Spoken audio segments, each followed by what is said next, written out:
D K Shivakumar ಅವರನ್ನ CM ಮಾಡಲು ಮುಡಾ ಪಾದಯಾತ್ರೆಯನ್ನ ಮಾಡ್ತಾ ಇದ್ದಾರೆ. ಒಳ ಒಪ್ಪಂದದ ರಾಜಕಾರಣ ಇದೆ ಅಂತ ಎರಡೂ ರಾಷ್ಟ್ರೀಯ ಪಕ್ಷಗಳ ಅಧ್ಯಕ್ಷರ ಮಧ್ಯೆ ಹೊಂದಾಣಿಕೆ ರಾಜಕಾರಣ ಇದೆ ಅಂತ ಆರೋಪ ಮಾಡ್ತಿದ್ದಾರೆ. ನೋಡಿ, ಮೊದಲನೇದಾಗಿ ಯತ್ನಾಳ್ ಅನ್ನಾರ ಅವರು ಮೊದಲಿನಿಂದ ಅವ್ರು ತೆಗೆದು ನೋಡ್ತೀನಿ, ಅವ್ರು ಬಹಳ ಮುತ್ಸದ್ದಿಗಳು, ನಮ್ಮ ಸಮಾಜದ ಬಹಳ ದೊಡ್ಡ ನಾಯಕರು. ಅವ್ರ ಬಗ್ಗೆ ವೈಯಕ್ತಿಕವಾಗಿ ಯತ್ನಾಳ್ ಅಣ್ಣನವ್ರ ಬಗ್ಗೆ ವೈಯಕ್ತಿಕವಾಗಿ ನನಗೆ ಬಹಳ ದೊಡ್ಡ ಅಭಿಮಾನವೂ ಇದೆ, ಗೌರವ ಇದೆ. ಬಟ್ ಅವ್ರ ಪೊಲಿಟಿಕಲ್ ಒಂದು ಸ್ಟೇಟ್ಮೆಂಟ್ಗಳನ್ನ ನೀವು ನೋಡಿ, ಯಾವಾಗಿದ್ರು ಕೂಡ ಅವ್ರು ಯಾವತ್ತಿದ್ರು ಕೂಡ ಯಡಿಯೂರಪ್ಪಾಜಿ ಅವ್ರ ವಿರುದ್ಧ ಯಾವತ್ತಿದ್ರು ಕೂಡ ಏನಾದ್ರೂ ಒಂದು ಸಿಕ್ಕರು ಕೂಡ ಮಾಡ್ಕೊಂತ ಇಲ್ಲಿವರೆಗೆ ಬಂದಿದ್ದಾರೆ.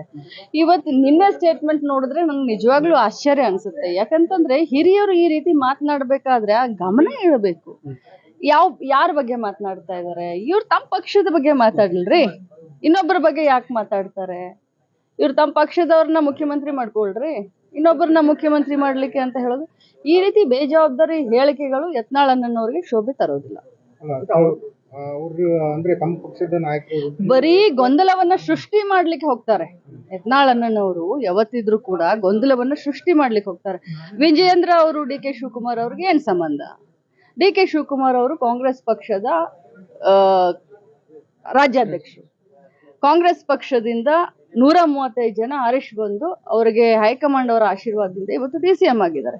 ಇವತ್ತು ನಮ್ಮ ರಾಜ್ಯದಲ್ಲಿ ಬಹಳ ಒಳ್ಳೆ ರೀತಿಯಿಂದ ಸಿದ್ದರಾಮಯ್ಯ ಸಾಹೇಬರು CM ಆಗಿ ಆಡಳಿತವನ್ನ ನಡೆಸ್ತಾ ಇದ್ದಾರೆ.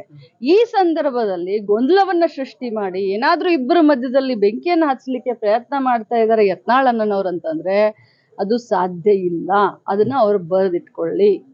ಅವ್ರೇನಾದ್ರೂ ಕನ್ಫ್ಯೂಷನ್ ಇಬ್ಬರ ಮಧ್ಯದಲ್ಲಿ ಇಬ್ಬರ ಸಂಬಂಧವನ್ನ ಹಳಸ್ಬೇಕು ಅಂತ ಏನಾದ್ರೂ ಮಾಡ್ಲಿಕ್ಕೆ ಹೊರಟಿದ್ರೆ ಇದು ಸಾಧ್ಯ ಇಲ್ಲ.